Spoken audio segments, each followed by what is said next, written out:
Right. Welcome everyone. आज से हम अपना इकोनॉमिक्स का सेशन स्टार्ट कर रहे हैं। Okay, and this session will be for ISC as well as for CBSE. हम लोग कॉमन पोर्शन को करने जा रहे हैं। This is for class 12। ठीक है, चाहे दोनों बोर्ड्स के क्लास 12 का कॉमन पोर्शन अगर आपको बोला जाए तो ये बेसिकली आपका मैक्रो इकोनॉमिक्स वाला पोर्शन है। एंड मैक्रो इकोनॉमिक्स दोनों के सिलेबस में ऑलमोस्ट 99% एकदम सेम है। चैप्टर्स पूरे सेम है, बस अंदर का कंटेंट में थोड़ा बहुत फ़र्क है। तो वो जहाँ फ़र्क आएगा वो I will explain to you कि किसको क्या नहीं पढ़ना है और किसको क्या एक्स्ट्रा पढ़ना है। फ़िलहाल के लिए जो सब हम लोग कर रहे हैं वो दोनों के लिए एप्लीकेबल है, आईएससी के लिए भी सीबीएसई के लिए भी। We are starting off with the biggest chapter आपके पूरे क्लास 12 इकोनॉमिक्स में, not just macro economics but entire economics का सिलेबस जो है क्लास 12 का, उसमें सबसे बड़ा चैप्टर है नेशनल इनकम। इस चैप्टर को अप्रोच हम लोग स्टेप बाय स्टेप करेंगे। ठीक है, इससे पहले जितने भी चैप्टर्स आपने किए हैं, सीबीएसई वालों ने माइक्रो कर रखा है क्लास 11 में, आईएससी वाले 12 में करेंगे माइक्रो। बट इससे पहले आपने जितना भी इकोनॉमिक्स पढ़ा है वो काफ़ी लॉजिकल होता था। मतलब ऐसा नहीं कि ये इलॉजिकल है, वो आपके अंडरस्टैंडिंग के लेवल का था। ठीक है, तो मतलब आप जो भी पढ़ते थे बुक से वो आपको बहुत जल्दी समझ में आ जाता था। बट नेशनल इनकम के साथ या पूरे मैक्रो इकोनॉमिक्स के साथ इशू ये है कि आपको कोई प्री एग्जिस्टिंग नॉलेज नहीं है इन सब चीज़ों का, जिसके चलते पढ़ते साथ तुरंत आपको बहुत कुछ नहीं समझ में आता है। तो उसी के लिए आई थॉट कि instead of making class recordings I should make some video recordings, मतलब प्रेजेंटेशन वाइज। प्रेजेंटेशन से करने से क्या है, चीज़ ज़्यादा इंटरेक्टिव हो जाता है, ज़्यादा आपको समझ में आएगा। ठीक है, नेशनल इनकम में हम लोग थोड़ा स्लोली चलेंगे, बहुत बड़ा चैप्टर है और डिपेंड करता है आप कौन सा बुक फॉलो कर रहे हैं स्कूल में। कुछ बुक्स में ये चैप्टर 3 पार्ट्स में डिवाइडेड है, मतलब 3 अलग अलग चैप्टर बना दिया है इसको। कुछ बुक्स में ये 4 चैप्टर्स में डिवाइडेड है। I have included the entire thing in 1 chapter only. Weightage के हिसाब से देखें तो दोनों के लिए ये ऑलमोस्ट 15 मार्क्स का टॉपिक है। ठीक है, ऑलमोस्ट 15 मार्क्स, जिसमें से 10 मार्क्स तो आप लगभग मान के चलिए आपको न्यूमेरिकल्स आने वाले हैं, और रिमेनिंग 5 मार्क्स जो है, रिमेनिंग 5 मार्क्स थ्योरी क्वेश्चंस आएंगे, और वो थ्योरी क्वेश्चंस भी काइंड ऑफ प्रैक्टिकल से ही रिलेटेड रहते हैं। ठीक है, सो 15 मार्क्स का ये टॉपिक है, बहुत ध्यान से देखना, थोड़ा लंबा टॉपिक है, स्टेप बाय स्टेप चलेंगे। और चलो स्टार्ट करते हैं। So basically we are doing the introduction portion. आपको नोट्स भले ही व्हाट्सएप में प्रोवाइड कर दिया गया है, बट आपको अभी वो लेकर नहीं बैठना है। ठीक है, जब जो चीज़ पढ़ने को बोला जाएगा I will display it on the screen, आप स्क्रीन से ही पढ़िएगा, अलग से आपको कोई हेडेक लेने की ज़रूरत नहीं है। वो जो नोट्स आपके साथ शेयर किया गया है वो आप क्लास के बाद पढ़िएगा। सो बेसिकली नेशनल इनकम किसको बोलते हैं, तो देखो यहाँ पे 4-5 बहुत इंपॉर्टेंट टर्म है। भले ही ये बहुत छोटा सा सेंटेंस है, लेकिन इसमें 4-5 बहुत इंपॉर्टेंट टर्म है। पहला टर्म है इकोनॉमी, उसके बाद है ऑल द पीपल, देन है इनकम, उसके बाद है टोटल, उसके बाद है नेशनल इनकम। थोड़ा रिवर्स ऑर्डर में पढ़ेंगे। क्या बोल रहा है ये सेंटेंस? ये सेंटेंस बोलता है कि एक इकोनॉमी के अंदर जितने भी लोग हैं, अगर उनके इनकम का आप टोटल लगा दो तो आपको मिल जाएगा नेशनल इनकम। ठीक है, अगेन, एक इकोनॉमी के अंदर जितने भी लोग हैं, अगर उनके इनकम का आप टोटल लगा देंगे तो आपको मिल जाएगा नेशनल इनकम। ठीक है, बहुत सिंपल सा डेफिनेशन है। आइए इसको थोड़ा डिटेल में समझते हैं। ये ऑल द पीपल का मतलब क्या हुआ? ऑल द पीपल का मतलब होता है, ऑल द पीपल से हम लोग क्या समझ रहे हैं? ऑल द पीपल से हम लोग समझते हैं owners of factors of production. Basically owners का बात किया जा रहा है। फैक्टर्स ऑफ प्रोडक्शन मतलब, फैक्टर ऑफ प्रोडक्शन वो चीज़ें होती है जिनके हेल्प से आप प्रोडक्शन कर पाते हैं। 11 में आपने पढ़ रखा है land, labour, capital and entrepreneur. इनके जो ओनर्स है उनका जो इनकम है, मतलब फैक्टर्स ऑफ प्रोडक्शन के जो ओनर्स है, इन ओनर्स के जो इनकम है, अगर इस इनकम का आप टोटल लगाएंगे तो आपको मिलेगा नेशनल इनकम। तो क्या क्या इनकम होता है? देखो, लैंड से क्या इनकम होगा? लैंड से इनकम होगा रेंट का। लेबर को इनकम होता है वेजेस का। जो कैपिटल प्रोवाइड करता है, मतलब पैसा प्रोवाइड कर रहा है आपके बिजनेस के लिए, तो पैसा फ्री में थोड़ी ना प्रोवाइड करेगा, बदले में वो इंटरेस्ट चार्ज करेगा, तो कैपिटल पे इंटरेस्ट की अर्निंग्स होती है। और लास्ट में आता है एंटरप्रेन्योर, जो हमारा बिजनेसमैन है, वो लेकर जाता है प्रॉफिट। सो आप देखिए, 4 टाइप के ओनर्स होते हैं और 4 टाइप का रिवॉर्ड उनको क्या क्या मिलता है। एक को मिलता है रेंट, एक को मिलता है वेजेस, एक को मिलता है इंटरेस्ट और एक को मिलता है प्रॉफिट। अगर इन्हीं सब का टोटल लगा दिया जाए तो अपने को मिल जाएगा नेशनल इनकम। राइट? क्लियर है? ओके, एक क्लैरिफिकेशन लेबर वालों के लिए। देखो, लेबर से आप ये मत समझना कि लेबर का मतलब सिर्फ मजदूर लोग होंगे, सिर्फ वो लोग जो मैनुअल वर्क कर रहे हैं, जो हार्ड वर्क कर रहे हैं, ठीक है ना, सिर्फ वो लोग नहीं आते। लेबर में, इकोनॉमिक्स में, देखो अकाउंट्स में और इकोनॉमिक्स में लेबर में डिफरेंस हो जाता है। अकाउंट्स में लेबर का मतलब सिर्फ वो लोग जो मजदूरी करते हैं। एम्प्लॉयज़ का मतलब वो लोग जो ऑफिस में बैठ के काम करते हैं। अकाउंट्स में लेबर को मिलता है वेजेस और एम्प्लॉयज़ को मिलता है सैलरी। लेकिन इकोनॉमिक्स में हम लोग कोई फ़र्क नहीं करते हैं। इकोनॉमिक्स में लेबर का मतलब सारे ह्यूमन बीइंग को ले लिया जाता है, चाहे वो लेबर कैटेगरी में हो, चाहे वो एम्प्लॉय कैटेगरी में हो, या वो किसी भी कैटेगरी में हो। इंसान है और इंसान को पैसे मिल रहे हैं तो वो इंसान लेबर है इकोनॉमिक्स के भाषा में। और वेजेस मतलब वो जो पैसा मिल रहा है वो वेजेस है। तो अगर किसी बॉलीवुड एक्टर को एक्टिंग करने के लिए पैसा मिल रहा है तो वो किस कैटेगरी में जाएगा? वो लेबर के कैटेगरी में जाएगा। तो हम जब ऑल द पीपल बोल रहे हैं कि ऑल द पीपल का इनकम लेना है, तो मतलब बॉलीवुड वालों का भी लेना है, क्रिकेटर्स का भी लेना है, और भी लोगों का लेना है, टीचर्स का भी लेना है, अकाउंटेंट्स का भी लेना है, लॉयर्स का भी लेना है, पॉलिटिशियंस का भी लेना है। तो सब किस कैटेगरी में जाएंगे? वो सब जाएंगे लेबर वाले कैटेगरी में। सो बेसिकली जो कहीं नहीं जाएगा वो लेबर वाले कैटेगरी में जाएगा। सो लेबर वाले कैटेगरी में वी टेक एवरीवन एल्स। ठीक है?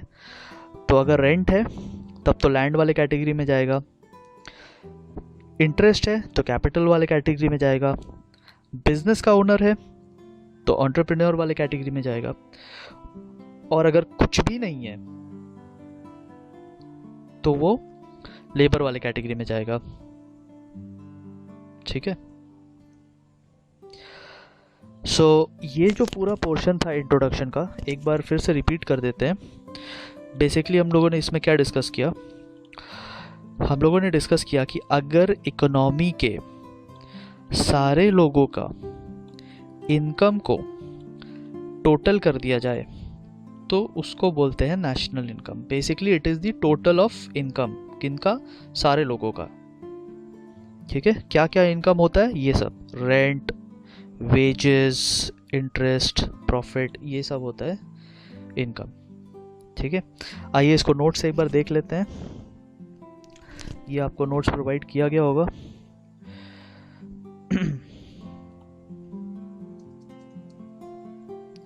सो बेसिकली ये जो इंट्रोडक्शन वाला पोर्शन है, ये इंट्रोडक्शन वाला पोर्शन पूरा आपको एक बार रीड करना है। ठीक है? I am just giving you 1 minute to read this.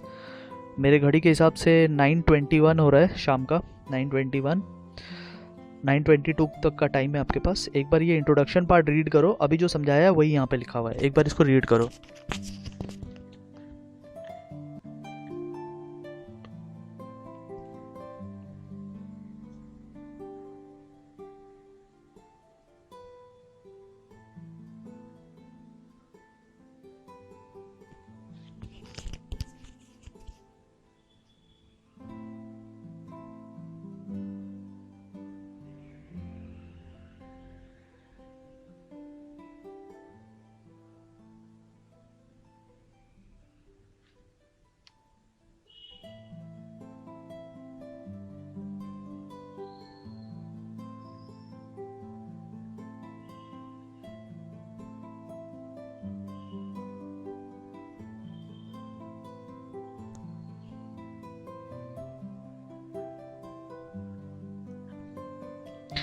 Right. I hope आप लोगों ने रीड कर लिया होगा, नहीं किया हो तो पॉज करके कर लेना, ठीक है। मेरे को आगे चलना है। अब हम लोग चलेंगे सर्कुलर फ्लो ऑफ इनकम पे, ठीक है। सर्कुलर फ्लो ऑफ इनकम, आइए प्रेजेंटेशन पे वापस आते हैं। सर्कुलर फ्लो ऑफ इनकम क्या होता है, पहले थोड़ा सीन देख लेते हैं, उसके बाद समझेंगे। एक बार मेरे को पॉइंटर का कलर चेंज करने दो। सर्कुलर फ्लो ऑफ इनकम क्या होता है, ध्यान से देखना। मान लो ये एक फैक्ट्री है, अच्छा मानना क्या है, तो है ही फैक्ट्री। सो ये एक फैक्ट्री है और ये एक वर्कर है, ठीक है। मान लेते हैं हमारे इकोनॉमी में इन दोनों के अलावा कोई नहीं है, ठीक है, और कोई नहीं है, सिर्फ एक फैक्ट्री है और एक वर्कर है, और कोई एग्जिस्ट नहीं करता, ठीक है। ना तो रेस्ट ऑफ द वर्ल्ड, ना तो गवर्नमेंट, ना तो बैंक्स, कुछ नहीं, सिर्फ ये दो, ठीक है। अभी क्या होता है, ये वर्कर अपना सर्विस देता है फैक्ट्री को, कंपनी को, बिजनेस फर्म को, जो नाम से बोलना है बोल लो, ठीक है। इसको बिजनेस फर्म बोलते हैं। और ये वर्कर जो है अपना सर्विस देता है। सर्विस दे रहा है तो बदले में कुछ मिलेगा, यस, वेजेस मिलेगा इसको। तो इसने सर्विस दिया, बदले में इसको वेजेस मिला। अब ये क्या करता है, उसी वेजेस से बिजनेस से गुड्स खरीदता है, और गुड्स खरीदने के बाद पेमेंट कर देता है कंपनी को। सो बेसिकली क्या हो रहा है, आप देखिए, ये एक सेक्टर है, ये एक सेक्टर है, दो सेक्टर हुए, और दो सेक्टर के बीच में ये जो ट्रांजैक्शंस हो रहे हैं, ठीक है, क्या क्या ट्रांजैक्शन हो रहे हैं। ये पहला ट्रांजैक्शन हुआ कि लेबर ने अपना सर्विस दिया, और कंपनी ने क्या दिया, कंपनी ने बदले में गुड्स दिया। अच्छा, सर्विस के बदले में क्या मिला, सर्विस के बदले में इसको वेजेस मिला, और इसने गुड्स के बदले में पेमेंट किया। तो आप देखो, दो टाइप के ट्रांजैक्शंस यहाँ हो रहे हैं। एक ट्रांजैक्शन ये वाला हो रहा है, ये वाला, ये एक टाइप का ट्रांजैक्शन है, जहाँ क्या हो रहा है, जहाँ दोनों एक दूसरे को कोई गुड्स या सर्विस दे रहे हैं, आइदर लेबर सर्विस या गुड्स एंड सर्विस मिल रहा है। और एक ट्रांजैक्शन ये वाला हो रहा है, let me do it with another ink, रुको, ब्लू इंक से करते हैं, यस। एक ट्रांजैक्शन ये वाला हो रहा है, ये वाला, इसमें क्या हो रहा है, पैसों का लेन देन हो रहा है, ठीक है। इसमें क्या हो रहा है, पैसों का लेन देन हो रहा है।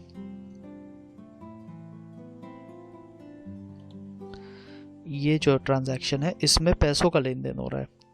सो बेसिकली दो टाइप के ट्रांजैक्शंस हो रहे हैं, एक सर्विस का और एक गुड्स एंड सर्विस का, और एक पैसों का ट्रांजैक्शन हो रहा है। तो ये जो ट्रांजैक्शन हो रहा है ना between two sectors, this is sector 1 and this one is sector 2। तो ये जो ट्रांजैक्शंस हो रहे हैं बिटवीन द टू सेक्टर, इसी को हम लोग बोलते हैं सर्कुलर फ्लो ऑफ इनकम, ठीक है। सर्कुलर क्यों बोल रहे हैं, क्योंकि ये जो पैसा है, ये पैसा सर्कुलेट हो रहा है बिटवीन टू सेक्टर्स। ये पैसा पहले यहाँ से यहाँ आया, और फिर यहाँ से वापस इधर गया, ठीक है। तो पैसा जो है वो घूम रहा है between two sector, that is why we call it circular flow of income. तो so then what is circular flow of income?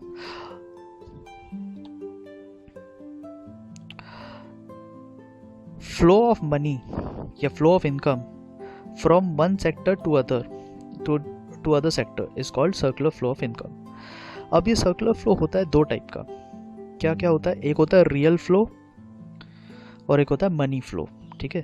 तो ये जो फ्लो है, सर्कुलर फ्लो, ये फ्लो कितने टाइप के होते हैं? ये फ्लो दो टाइप के होते हैं, एक होता है रियल फ्लो, एक होता है मनी फ्लो। पहला बात आपको सर्कुलर फ्लो समझ में आया ना? सर्कुलर फ्लो मतलब एक सेक्टर और दूसरे सेक्टर के बीच में ये जो पैसे घूम रहे हैं, इसको हम लोग बोलते हैं circular flow of income. Income मतलब वही मनी, ठीक है। यहाँ पे इनकम मतलब मनी। तो ये जो पैसा घूम रहा है, इसको हम लोग बोलते हैं सर्कुलेशन ऑफ इनकम। अब ये सर्कुलेशन कितने टाइप का होता है? Real flow, money flow. आगे चलते हैं, थोड़ा इसको डेप्थ में समझेंगे। देखो, ये जो ब्लैक बॉक्स है, इस पे ध्यान देना। हम लोगों ने एग्जाम्पल में लेबर का एग्जाम्पल यूज किया। इस व्यक्ति को हम लोग लेबर मान के चल रहे हैं। इकोनॉमिक्स में कोई एम्प्लॉई अलग से नहीं मानते हैं, ठीक है, सबको लेबर मान के चलते हैं। हमने एग्जाम्पल में लेबर यूज़ किया है, इसका मतलब ये नहीं कि सिर्फ लेबर ही हमेशा आएगा, कोई भी फैक्टर ऑफ प्रोडक्शन हो सकता है, ठीक है। मतलब इसके जगह पे कोई लैंडलॉर्ड भी हो सकता था, इसके जगह पे कोई बैंक भी हो सकता था, इसके जगह लैंडलॉर्ड भी हो सकता था, इसके जगह बैंक भी हो सकता था, ये खुद एक एंटरप्रेन्योर हो सकता था, ठीक है। और इसको बदले में जो मिल रहा है वेजेस, ज़रूरी नहीं है कि सिर्फ वेजेस ही मिलेगा। अगर लैंडलॉर्ड था तो इसको रेंट मिलता, लेबर है तो वेजेस मिला, बैंक होता तो इंटरेस्ट मिलता, एंटरप्रेन्योर होता तो ये प्रॉफिट लेकर जाता कंपनी से, ठीक है। तो हमने एग्जाम्पल में लेबर यूज़ किया है, बट आप ऐसा मत समझना कि ये सिर्फ लेबर पे ही ये circular flow of income applicable होता है, ये पूरे फैक्टर ऑफ प्रोडक्शंस पे ये एप्लीकेबल होता है, ठीक है। आप बुक्स में पढ़ेंगे तो बुक्स में सिर्फ लेबर का एग्जाम्पल वो लोग यूज़ करते हैं, तो स्टूडेंट्स को काफ़ी बार लगता है कि अच्छा सर्कुलर फ्लो ऑफ इनकम मतलब लेबर उसमें आएगा, लेबर नहीं, उसमें कोई भी आ सकता है, ठीक है। वो लोग यूज़ करते हैं सिर्फ लेबर का एग्जाम्पल और क्लैरिफाई नहीं करते बाद में कि लेबर के अलावा भी बाकी कुछ हो सकता है। सो आई एम जस्ट क्लैरिफाइंग कि लेबर के अलावा कुछ भी हो सकता था, ठीक है। लैंडलॉर्ड भी आ सकता था, लेबर तो आया ही है, बैंक हो सकता था, कोई एंटरप्रेन्योर हो सकता था, it could have been anything, right. So एक बार फिर से इसको डिस्कस कर लेते हैं। देखो, दो सेक्टर के बीच में, सेक्टर मतलब क्या होता है? सेक्टर मतलब पार्ट ऑफ एन इकोनॉमी, ठीक है। इकोनॉमी को अगर आप अलग अलग पार्ट्स में डिवाइड करेंगे, जैसे इंडिया एक कंट्री है, कंट्री को अलग अलग पार्ट्स में डिवाइड करेंगे तो क्या आएगा? स्टेट आएगा, वेस्ट बंगाल, पंजाब, बिहार, हरियाणा, महाराष्ट्र, ये सब आएगा ना। सो कंट्री को अगर आप पार्ट्स में डिवाइड करते हैं तो स्टेट आता है, वैसे ही अगर आप इकोनॉमी को पार्ट्स में डिवाइड करेंगे तो सेक्टर आता है, ठीक है। उसमें से ये कौन सा सेक्टर हो गया? इसको बोलते हैं प्रोड्यूसर सेक्टर, अभी देखेंगे डिटेल में। ये कौन सा सेक्टर हो गया? ये हो गया हाउस होल्ड सेक्टर, ठीक है। और सर्कुलर फ्लो क्या हो गया? Flow of income from one sector to another is called circular flow. दो टाइप के होते हैं, ठीक है। क्या क्या होता है दो टाइप का? देखो, आपने ऑलरेडी देख लिया है, बट आपको जस्ट रियलाइज करवा रहे हैं कि क्या दो टाइप का है। अगर आपने पिछले डायग्राम में नोटिस किया होगा, दो टाइप का फ्लो था। क्या फ्लो था? पहला, हाउस होल्ड फैक्टर सर्विस देता है और बदले में उसको कंपनी गुड्स एंड सर्विस देती है। मनी फ्लो में क्या होता है? हाउस होल्ड खर्च करता है और कंपनी क्या खर्च करती है? सर्विस के लिए पेमेंट खर्च करती है। देखो डायग्राम से और क्लियर हो जाएगा। हाउस होल्ड सेक्टर है, हाउस होल्ड सेक्टर अपना फैक्टर सर्विस दे रहा है, ठीक है, और बदले में उसको कंपनी से गुड्स एंड सर्विस मिल रहा है। इसको हम लोग बोलते हैं रियल फ्लो, जहाँ पे पैसा का कोई लेन देन नहीं है।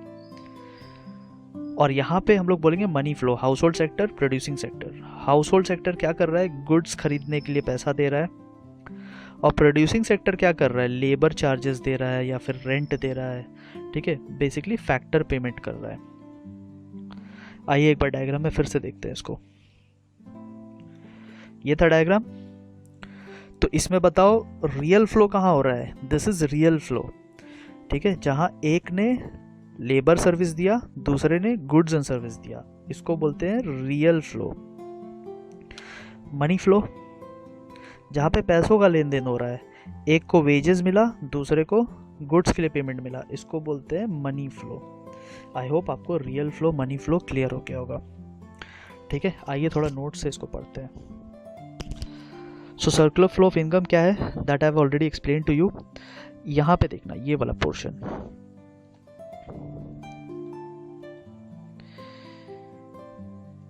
ये वाला पोर्शन, एक सेकेंड, यस, ये जो हाईलाइट किया हुआ है ये वाला पोर्शन, एक बार ध्यान से देखो।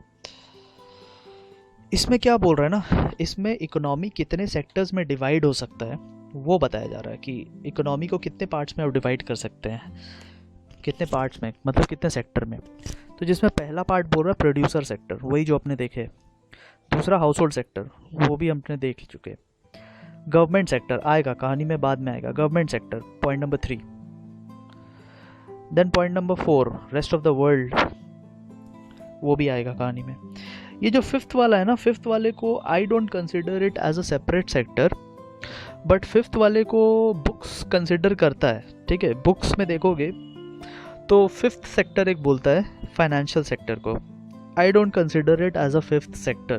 मेरे हिसाब से ये कोई अलग पार्ट नहीं है, ये इसको अलग पार्ट नहीं मानेंगे, और बुक्स भी आगे जाके खुद को कॉन्ट्रडिक्ट कर देता है।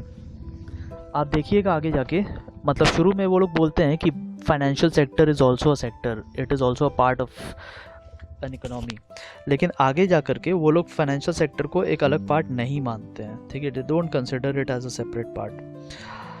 चलो कोई नहीं, लेट अस फिलहाल के लिए हम लोग ये मान के चलते हैं कि ये भी एक पार्ट है, मतलब एग्जाम में आ जाए तो हम लोग इसको मान के चलेंगे, ठीक है। जो बुक्स में लिखा है वही लिख देंगे, लेकिन ये क्वेश्चन आएगा नहीं, ठीक है, ये सब क्वेश्चन आता नहीं है।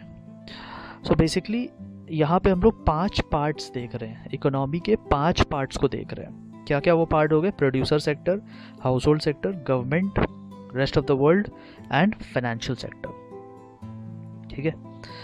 इसके बाद हम लोग गए थे रियल फ्लो, हम लोगों ने देखा था। रियल फ्लो मतलब वही डायग्राम यहाँ पे दिया हुआ है, मनी फ्लो, जब पैसों का से फ्लो होता है, ठीक है। तो इसको आप एक बार देखिए, यहाँ से यहाँ तक देखो, उसके बाद रियल फ्लो, मनी फ्लो, वो भी देखेंगे। आई am just giving you 1 minute का टाइम, एक बार रीड कर लीजिए इसको, एंड 1 मिनट के बाद फिर हम लोग वापस चलेंगे। 1 मिनट का समय है, जल्दी देखो।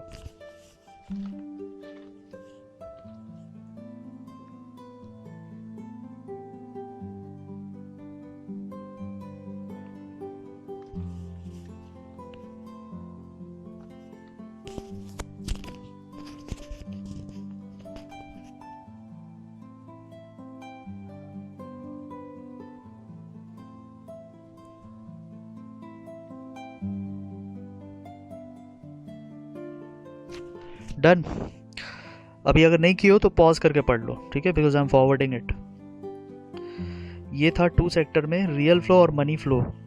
एक बार इसको देखो again, I am giving you 1 minute, और अगर नहीं कर पाओगे तब तक तो पॉज करके पढ़ना, ठीक है। 1 मिनट नहीं, I am giving you 30 seconds, ठीक है, बिकॉज वीडियो लंबा हो जाएगा। So I am giving you 30 seconds. 30 seconds में आप पढ़िए, नहीं पढ़ पाते हो तो पॉज करके पढ़ो, ठीक है। वीडियो को पॉज कर लो, पॉज करके पढ़ो। 30 सेकेंड्स के बाद I am going to forward it.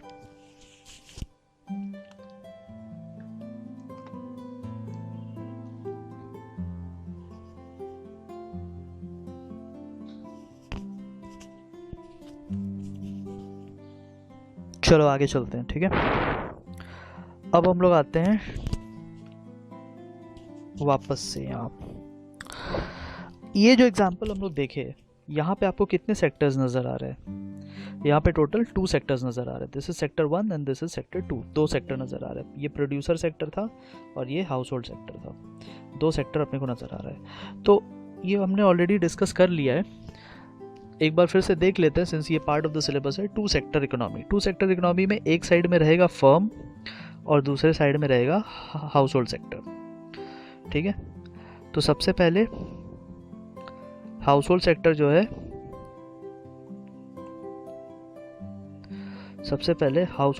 है, वो फैक्टर सर्विस देगा, जिसके बदले में उसको मिलेगा पेमेंट। फिर वो गुड्स एंड सर्विसेज खरीदेगा, जिसके बदले में वो भी पेमेंट कर देगा, ठीक है। सबसे पहले वो फैक्टर सर्विस देगा, जिसके बदले में उसको पेमेंट मिलेगा कंपनी से। फिर वो गुड्स एंड सर्विस खरीदेगा, जिसके बदले में वो पेमेंट कर देगा। तो ये जो ट्रांजैक्शंस हो रहे हैं बिटवीन 2 सेक्टर्स, इसको हम लोग बोलते हैं circular flow of income in 2 sector economy, ठीक है। मतलब यहाँ पे हम मान के चल रहे हैं कि इकोनॉमी में सिर्फ 2 ही सेक्टर है। बहुत सिंपल सा चीज़ है, ऑलरेडी समझाया हुआ था, इसलिए I have gone slightly fast with this. एक बार आते हैं यहाँ पे वही एक्सप्लेनेशन दिया हुआ है 2 सेक्टर इकोनॉमी का आपके नोट्स में। दिस इज पेज नंबर 2 का एकदम टॉप में है, ठीक है। Again I am just giving you 30 seconds का टाइम। इसको पूरा पढ़ो, यहाँ से यहाँ तक पूरा पढ़ो, ठीक है। जो पार्ट हाईलाइटेड है उसको पढ़ो। 30 सेकेंड्स का टाइम है। जिसको स्लो रीड करना है तो पॉज करके पढ़ो।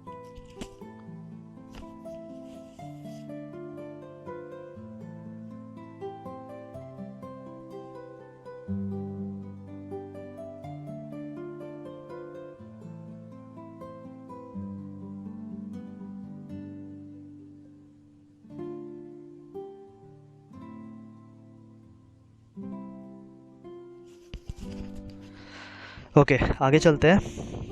नाउ ये वाला जो पोर्शन है 3 phases, ठीक है, 3 phases ऑफ सर्कुलर फ्लो, जिसमें से पहला बोल रहा है प्रोडक्शन। प्रोडक्शन मतलब ये जो फर्म है ये फर्म पहले प्रोडक्शन करेगा।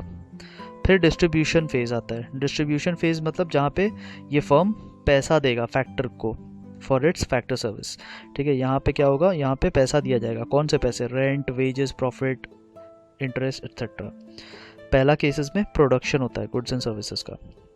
उसके बाद आता है डिस्पोजिशन फेज। इसमें क्या होगा, एक्सपेंडिचर किया जाएगा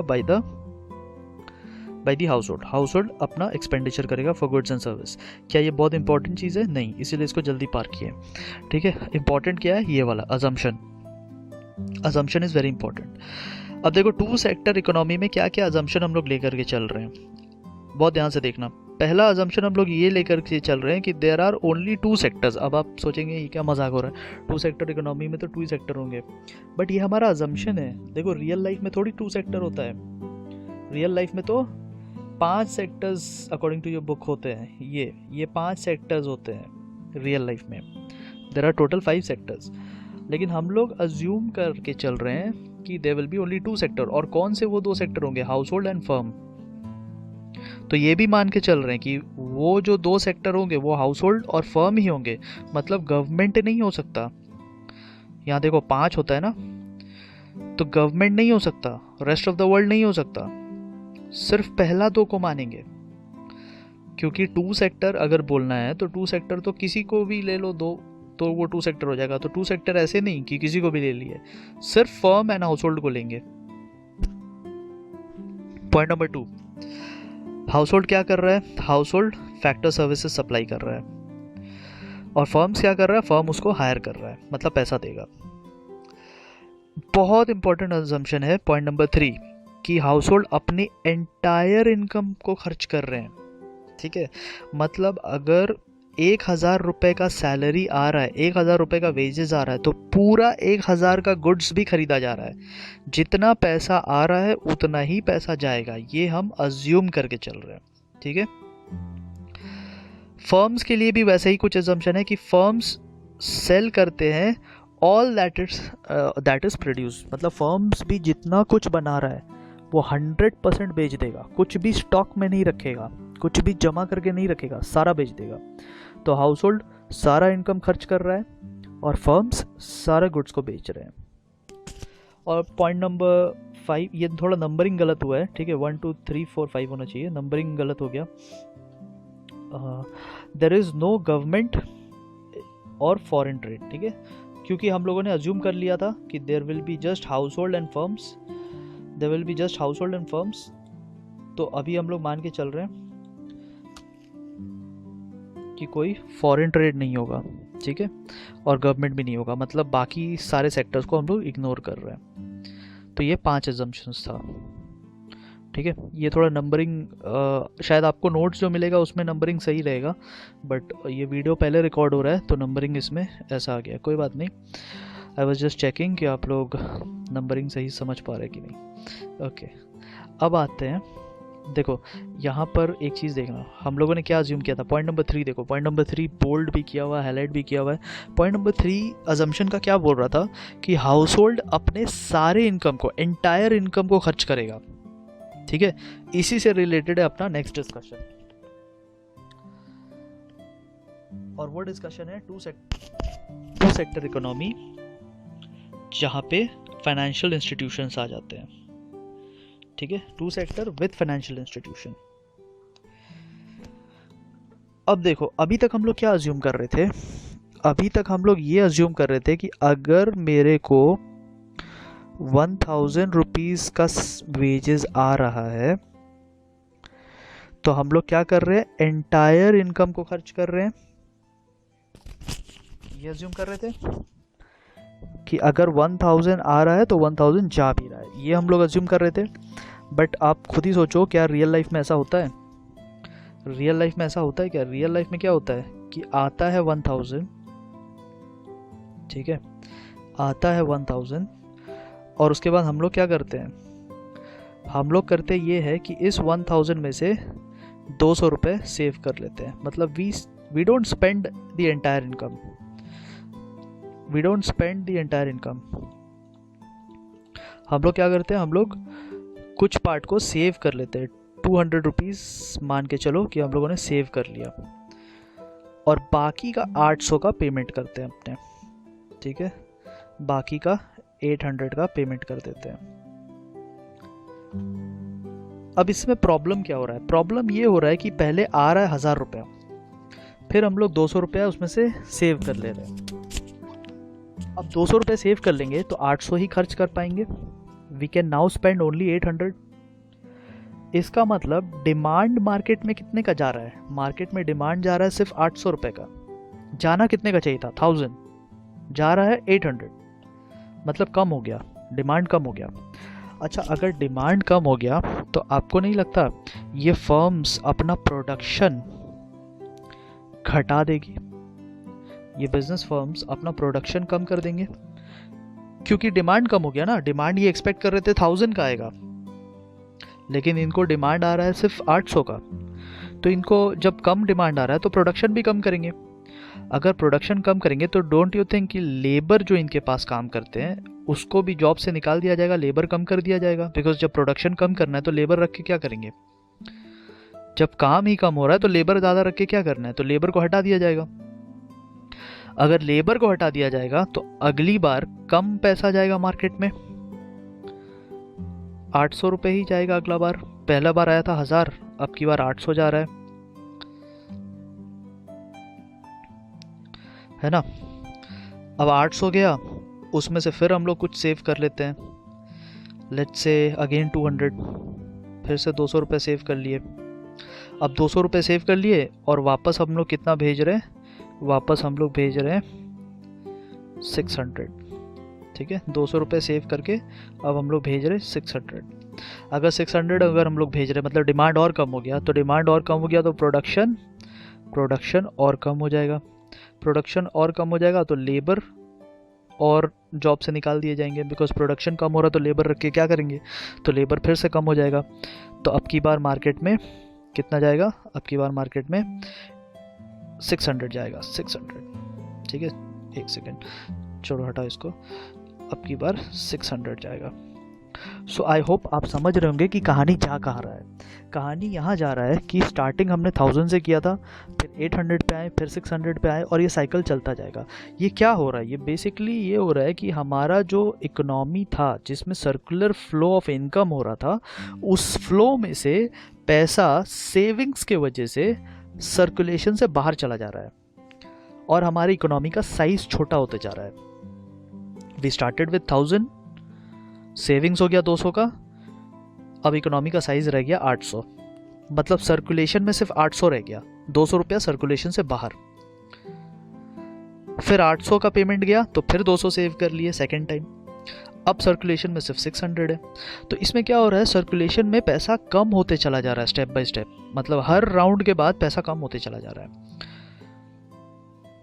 आपको याद होगा 2016 में डिमोनेटाइजेशन जो हुआ था उसका मेन कारण यही था कि हमारे इकोनॉमी के सर्कुलेशन से बहुत ज़्यादा पैसा बाहर चला गया था।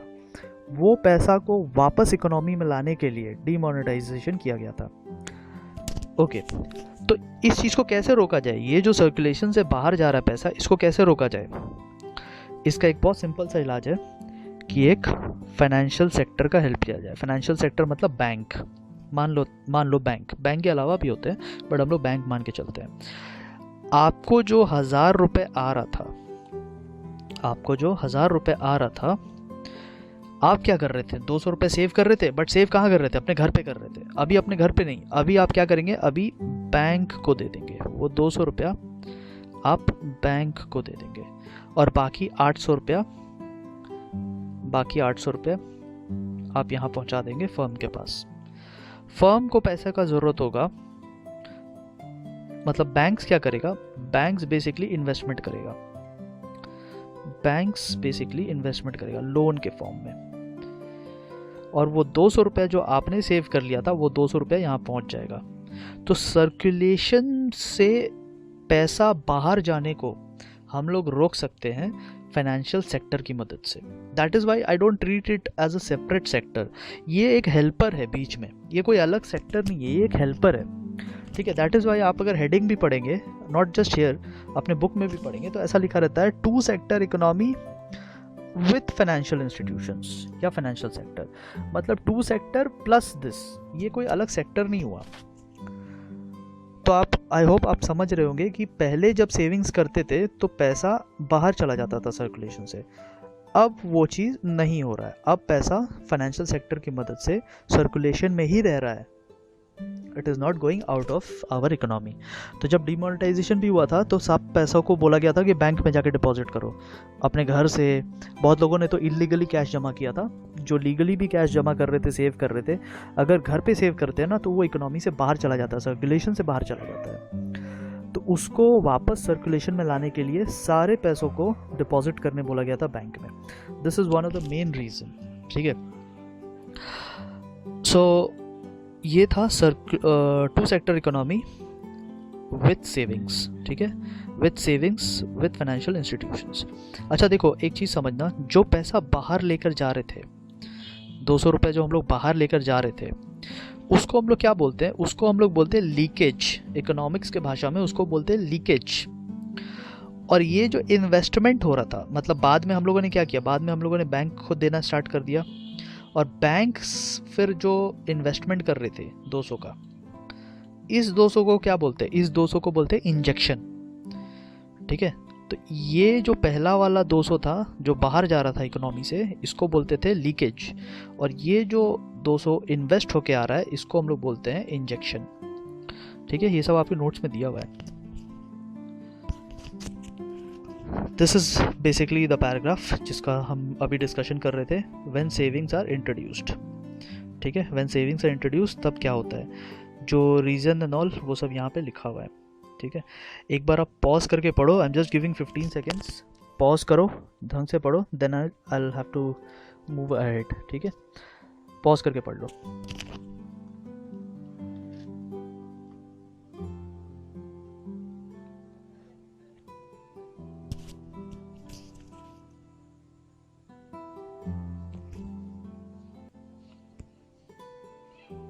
Right, done. आई होप आप लोगों ने पॉज करके पढ़ लिया होगा। अब हम लोग 3 सेक्टर की तरफ चलेंगे। अच्छा, 3 सेक्टर से पहले जाने से पहले भी ये फॉर्मूला समझ लो। ये जो यहाँ फॉर्मूला दिख रहा है y is equal to C plus I. Y का मतलब इतना बड़ा कुछ मत मान के चलो, ये जो लिखा ना value of total output, simple word में y का मतलब होता है इनकम, ठीक है, नेशनल इनकम। y का मतलब national income in simple term. तो 2 सेक्टर में नेशनल इनकम कैसे कैलकुलेट करेंगे? सी प्लस आई। क्या है सी प्लस आई, देख लेते हैं।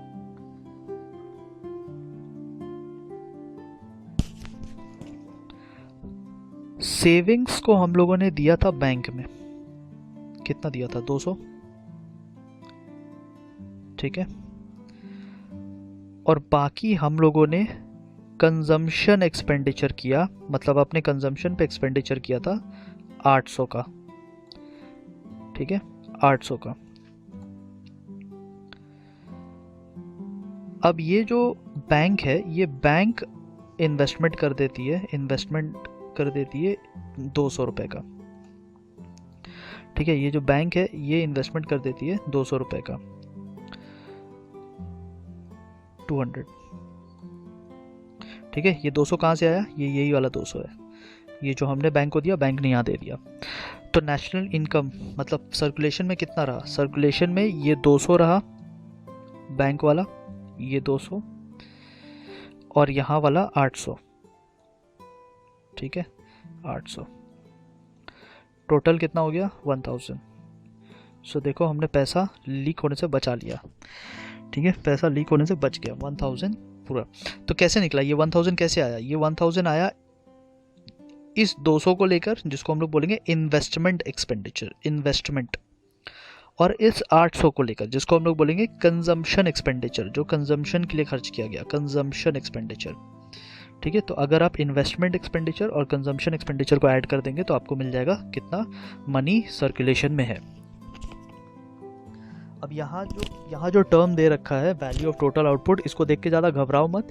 चैप्टर आगे जैसे जैसे बढ़ता जाएगा आपको समझ में आ जाएगा कि ये लोग इनकम, आउटपुट, प्रोडक्ट, इन सब वर्ड्स को इंटरचेंजेबली यूज़ करते हैं। मतलब कहीं पे इनकम लिखा रहेगा, कहीं पे आउटपुट लिखा रहेगा, कहीं पे प्रोडक्ट लिखा रहेगा, it all means the same.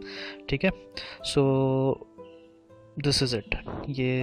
ये था टू सेक्टर का कहानी यहाँ ख़त्म होता है। अब आते हैं थर्ड सेक्टर पे। आई होप आप लोगों ने रीडिंग कर लिया था।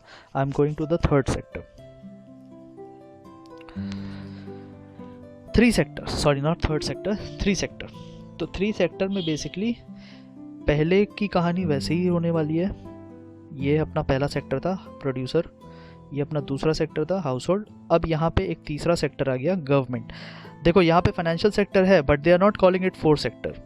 ठीक है, यही हम बोल रहे थे कि ये लोग इसको एक सेक्टर मान के चल रहे हैं, लेकिन अगर सेक्टर मान के चल रहे हैं तो फिर इसको फोर्थ सेक्टर क्यों नहीं बोल रहे हैं।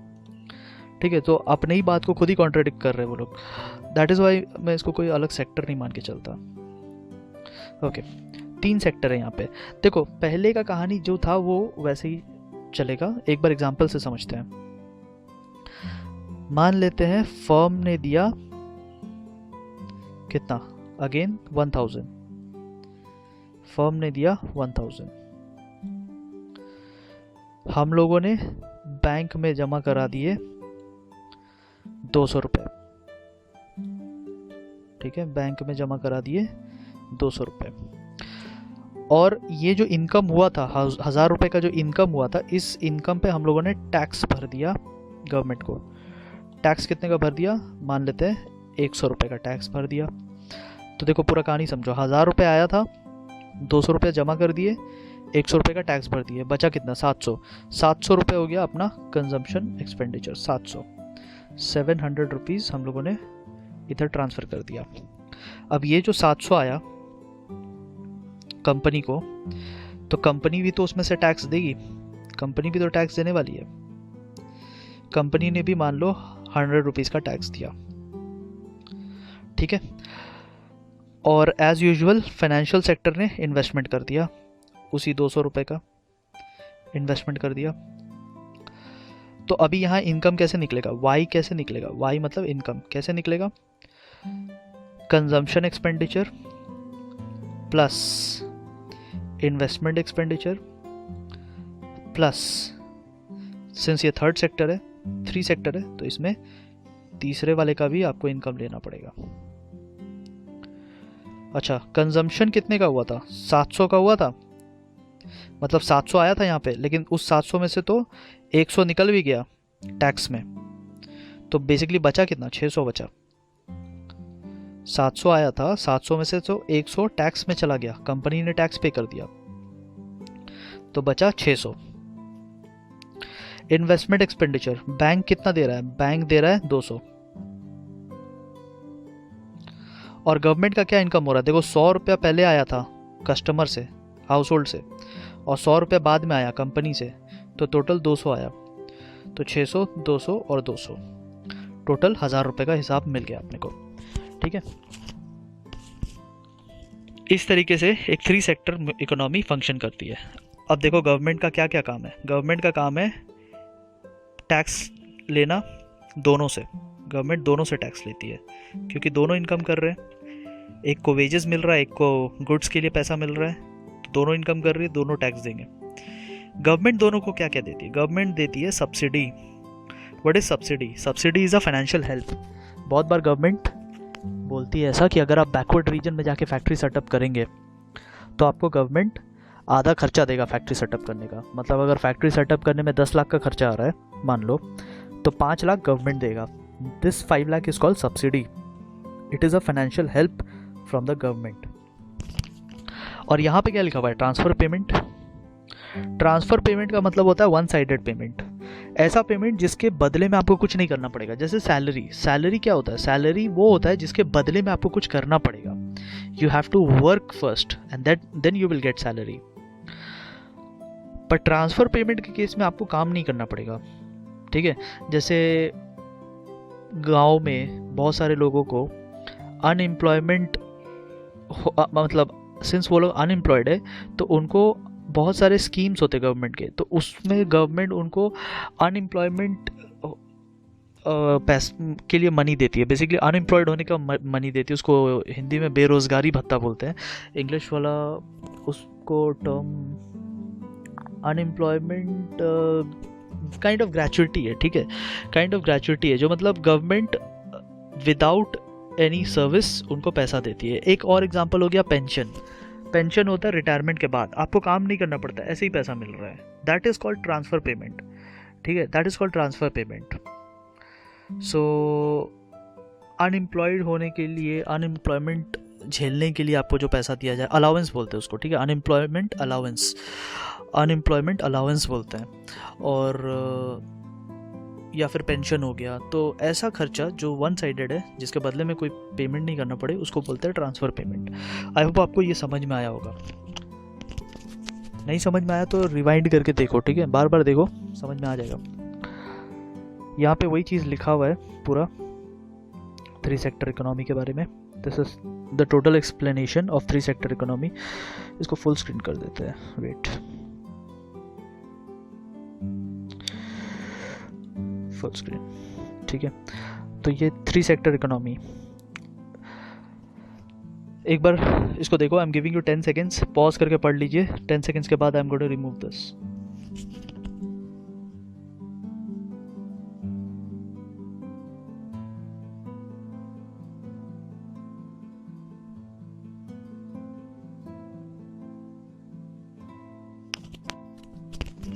राइट, आई होप आपने पॉज करके पढ़ लिया होगा। I am moving ahead. अब आते हैं 4 सेक्टर पे, ठीक है,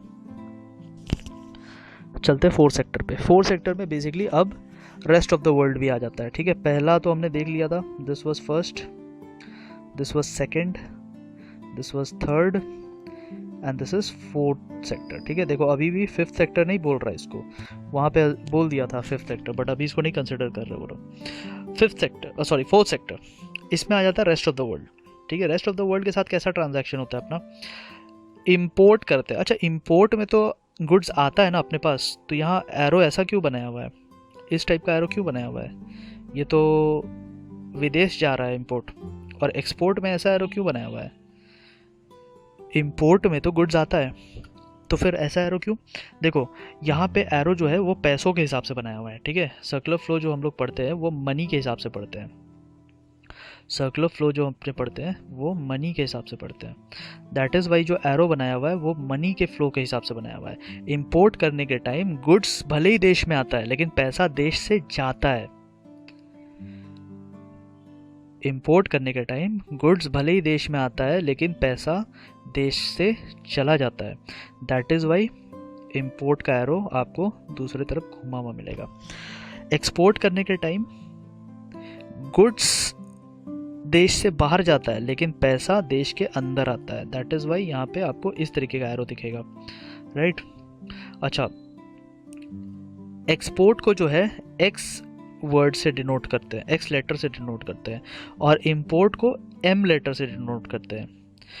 तो अभी तक जो अपने फॉर्मूला देख रहे थे, y इज इक्वल टू, कहाँ तक पहुँच गए थे हम लोग, c प्लस आई प्लस जी, यहाँ तक पहुँच गए थे। अब देखो एक्सपोर्ट करने से पैसा आता है या जाता है, एक्सपोर्ट करने से पैसा आता है, देश के अंदर पैसा आता है। दैट इज़ वाई एक्स को हम लोग ऐड कर देंगे। क्यों ऐड कर रहे हैं, क्योंकि पैसा हमारे इकोनॉमी के सर्कुलेशन में आ रहा है। दैट इज़ वाई ऐड कर रहे हैं, पैसा हमारे इकोनॉमी के सर्कुलेशन में आ रहा है। और माइनस क्या कर देंगे, माइनस कर देंगे एम। क्यों माइनस कर रहे हैं हम, क्योंकि इंपोर्ट करने से पैसा जो है वो हमारे देश के सर्कुलेशन से बाहर चला जाता है, हमारे इकोनॉमी के सर्कुलेशन से बाहर चला जाता है। That is why will deduct them. अच्छा, यहाँ क्या लिखा हुआ है, ये सब गवर्नमेंट रिसीट्स, गवर्नमेंट पेमेंट, ये सब क्या लिखा हुआ है। देखो सरकार भी बहुत सारे ट्रांजैक्शन आउटसाइड द वर्ल्ड से करती है, जैसे वर्ल्ड बैंक से पैसा लेना, वर्ल्ड बैंक को पैसा देना, इंटरनेशनल मॉनेटरी फंड से पैसा लेना, इंटरनेशनल मॉनेटरी फंड को पैसा देना, ये सब। तो जब पैसा लेती है गवर्नमेंट तो वो एरो अपने देश के सर्कुलेशन की तरफ आ जाता है, मतलब अपने इकोनॉमी की तरफ आ जाता है। We will have to add it. और जब गवर्नमेंट पेमेंट करती है तो पैसा देश से बाहर जा रहा है, तो will have to deduct it. देखो आप जब भी सोचना तो पैसा के हिसाब से सोचना कि पैसा आ रहा है या पैसा जा रहा है। पैसा अगर विदेश जा रहा है तो हम लोग माइनस करेंगे, पैसा अगर विदेश से आ रहा है तो हम लोग ऐड करेंगे। अपने इकोनॉमी में सर्कुलेशन में पैसा आ रहा है या नहीं वो देखना है, गुड्स आ रहा है या नहीं वो नहीं देखेंगे, सर्विस आ रहा है या नहीं वो नहीं देखेंगे, हम लोग सिर्फ पैसों को देखेंगे। ठीक है, तो दिस वाज 4 सेक्टर। एक बार देख लो 4 सेक्टर, पॉज करके पढ़ लो। I am just giving you 10 seconds, pause करके पढ़ लो।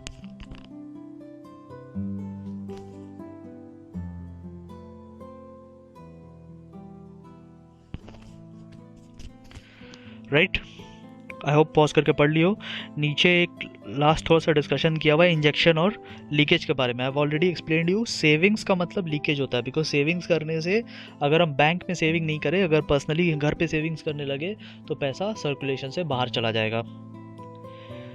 और इंजेक्शन किसको बोलते हैं? इन्वेस्टमेंट एक्सपेंडिचर को हम लोग बोलते हैं इंजेक्शन, बिकॉज उससे पैसा वापस सर्कुलेशन में आ जाता है। That is why it is called injection. ठीक है, तो आज अपने पेज नंबर 3 तक कंप्लीट किए हैं। आज हम लोग यहीं पे रुकेंगे। ठीक है, today we are going to stop here itself, यहीं पे रुकेंगे। आपका काम होगा कि इस नोट्स को वापस से आप रीड थ्रू कीजिए, देखो कॉन्सेप्ट बनाओ, बिकॉज चैप्टर बहुत लंबा है और आगे जाके न्यूमेरिकल्स करेंगे। न्यूमेरिकल्स आपसे नहीं होगा अगर आप शुरू से कॉन्सेप्ट स्ट्रॉन्ग नहीं करेंगे तो। ठीक है, I have tried my best कि आपको पूरा चीज़ समझाया जाए, लेकिन तब भी अगर कोई क्वेरी बच गया है तो आप मेरे से कांटेक्ट कीजिएगा व्हाट्सएप पे। यहाँ पे व्हाट्सएप नंबर दिया हुआ है। Most of you are in the WhatsApp group but some of you are not there. तो जो लोग नहीं हैं यहाँ पे, you can ask me the doubts, आप मेरे से पूछ सकते हैं और इसको पढ़ना स्टार्ट करो। एक और बात बता देते हैं, सीबीएसई वालों के लिए सिलेबस अगर देखोगे तो 2 सेक्टर तक ही बोला है पढ़ने के लिए। सीबीएसई वालों को सिर्फ 2 सेक्टर ही बोला है, मतलब 3rd sector and 4th sector आपके सिलेबस में नहीं है, लेकिन आपको तब भी पढ़ना होगा ये, क्योंकि ये जो फॉर्मूला है ये आगे जाके जब हम लोग न्यूमेरिकल्स करेंगे तो वहाँ काम आएगा। और ये फॉर्मूला मेरे को समझाने के लिए आपको 4 सेक्टर समझाना पड़ेगा, और 4 सेक्टर समझाने के लिए आपको 3rd सेक्टर से समझाना पड़ेगा। सो बात बराबर हो जाएगा, आगे जाके मेरे को समझाना ही पड़ेगा। That is why I have explained this to you here itself. ठीक है, तो आप ऐसा मत समझिएगा कि कुछ एक्स्ट्रा करा दिया आपको, आपका सिर्फ 2 सेक्टर तक ही था और आपको 3 और 4 भी करवा दिया गया। कुछ एक्स्ट्रा नहीं करवाए हैं, ये आगे जाके मेरे को कराना ही पड़ेगा, समझाने के लिए कराना ही पड़ेगा।